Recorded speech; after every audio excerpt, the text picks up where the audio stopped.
உயர்நீதிமன்ற நீதிபதி ஜி.ஆர். சுவாமிநாதன் அரசியலமைப்பு சட்டத்தை மீறி செயல்படுவதாக உச்சநீதிமன்ற தலைமை நீதிபதியிடம் பெரியார் திராவிடர் கழகம் சார்பாக மனு அளிக்கப்பட்டுள்ளது. எச்சில் நிலையில் படுத்து உருளுவது மனித மாண்புக்கு நாகரிகத்துக்கும் எதிரானது என்று கடந்த 2015ஆம் ஆண்டு உச்சநீதிமன்றம் தீர்ப்பளித்தது. இந்த தீர்ப்புக்கு எதிராக எச்சில் நிலையில் படுத்து உருளுவது சரியே என்று உயர்நீதிமன்ற நீதிபதி ஜி.ஆர். சுவாமிநாதன் அண்மையில் தீர்ப்பளித்தார்.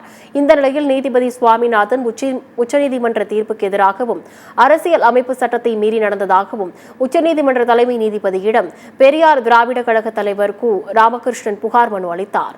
சாதி மற்றும் மத பாகுபாடு அடிப்படையில் ஜி.ஆர். சுவாமிநாதன் தீர்ப்பு வழங்கியதாகவும் அவர் நீதிபதியாக தொடர்வதற்கு தகுதியற்றவர் எனவும் மனுவில் குறிப்பிட்டுள்ளார்.